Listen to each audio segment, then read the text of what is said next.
Yeah, hi everyone. I'm Lakshmi, Department of Mathematics, SNS College of Technology. Today we are going to discuss about the case study video. So in this case study video, I'm going to take a Taylor series. So this Taylor series, how we are using in day-to-day life, how we are applying in the Taylor series. So for example, I'm taking the car. While driving the car, we can predict the future distance using this Taylor series. So how we can derive this stage by stage we can discuss now. And the main thing is we are using this Taylor series. We can predict the velocity, acceleration as well as the higher derivatives. Higher derivatives means nothing but jerk that and all we can calculate using this. How to rectify the jerk, whatever it is we can rectify. So stage by stage we can discuss this. The first stage. Please explain about this first stage. The first stage is nothing but introduction to Taylor series. Yes. In Taylor series, in a scenario, we are considering a road, a straight road, where we are driving a car. Okay. To find the future position where we could have be gone in that particular time, Okay. we are using a powerful tool which names Taylor series. In the Taylor series, which is nothing but the sum of the derivatives Yes. of the function x. Okay. The formula is nothing but f of x equal to f of x naught, where f of x naught is nothing but the initial value of the function. Okay. The addition to f of first derivative of the x naught into the x minus x naught the whole square, which is the difference between the reference point and the particular point by the second factorial. Addition to f of third time derivative of the x minus x naught the whole cube by the third differential and so on. It's an infinite series. Okay. So this is the first stage. Okay. Please explain about the second stage. Yeah, we going to find the position of the time. So we denote the position of the car at the time is denoted as p of t. Okay. We are using Taylor series formula p of t naught Yes. plus p dash of t naught Yes. t minus t naught plus p double dash of t naught by 2 factorial of t minus t naught the whole square Yes. plus p of triple dash Okay. of And so t on. dash. Okay. This is basic formula we are deriving. Here p of t naught is denoted as position of the time t naught, and what is time t naught is initial time. Okay. Initially we use the initial time is 0. Okay. P dash of t naught is velocity at t naught, and p double dash of t naught is acceleration of the Okay. time t naught, And and p of triple dash is of t naught is the higher derivatives. Okay. Okay. Very good. So this is the stage level 2 and stage level 3. State the formula which we have to we have to find the first derivatives to be written in the formula. So derivatives, the first are the basic two first derivatives. The first derivative is defined as the velocity of the car. If now the time period, first we are starting at 0 time and the speed will also be 0, so it's t naught. Later the velocity will increase by the time, and velocity might change different, because there won't be constant velocity, there will be difference in velocity due to the external factors affecting it.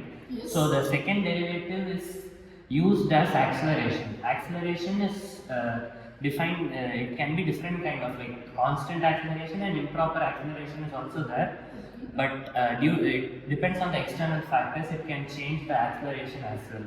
So for example, the starting time will be 0, so the velocity also will be 0. Then later on the velocity with the first differential might be 30, 40, what it is. Then acceleration will be little less value than velocity, because its acceleration it's increasing. So it will be nearly 5 to 10 meters per second will be the acceleration of the vehicle. Okay. Yes. So this is the stage 3, and then please explain about the stage 4. In stage 4, t is to expand by using the higher derivatives. Okay. So the formula is p of t is equal to p of t naught plus p dash of t naught into t minus t naught plus p double dash of t naught by 2 factorial into t minus t naught. The same way we use third degree also, ma'am. In the third degree one, it will explain The jerk. It will explain the jerk, the changes in the jerk, ma'am. And in the third derivative, we'll see the changes in the jerk. Okay. That is the third derivative is jerk and the changes in the jerk is fourth derivative. Okay. So because always it is not depend upon the velocity and acceleration. Sometimes the higher derivatives also will come. So in this case, stage by stage we are increasing means we won't get the accuracy. Okay, so we will try to rectify these stages, these higher derivatives. Okay, that the external jerk and all we want to. If we reduce units, we get the accurate value for the first and that stage. Okay. So next stage 5. Oh, I am going to explain the Taylor series example. Okay. You are going to explain the example. Okay. So we are going to see about the position of the car, Okay. where after 1 second, where t is equal to 1. So for a time t is equal to 0, we are going to see about the 4 things, which is velocity and acceleration and higher derivatives like jerk. Okay. So at p is equal to 0, which is the initial position, Okay. and p dash of 0 is equal to 30 ms, the velocity, and p double dash of 0 is 5 ms square. That is meter per second. So acceleration. And p the third degree, which is 2 ms cube, which is third derivative, is called jerk. So in step 2, we are going to see about the Taylor series formula. We are estimating the p1. We are using the Taylor series expansion around the t. If we apply, what is the final conclusion for this? The conclusion final after evaluating is the answer is 32.833. Okay. Which is the final concluding value. Okay. So we got some value. So this conclusion is we are predicting the car, the future time we are predicting. So after how many seconds you can calculate for the calculation is what? After 1 second. After 1 second. Okay. So after 1 second the calculation is we go. Okay. So we can predict using Taylor series after 1 second where it will be.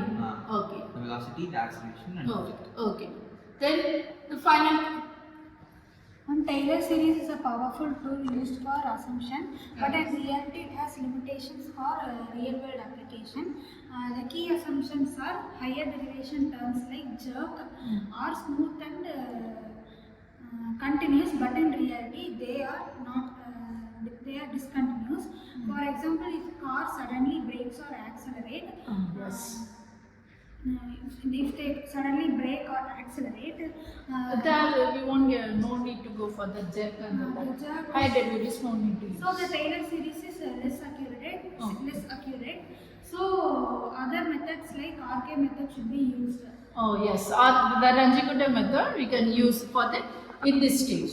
So if it is the velocity acceleration alone we are using this, and that some cases we can use go for the higher derivatives. That time we get less accuracy only we will get. So in the stage you can go for this as she said that RK method, that is Ranjikuta method we can go for that. Okay, very good. Thanks for your cooperation. We explained very well about the Taylor series how we are using in real life exam. Okay, thank you.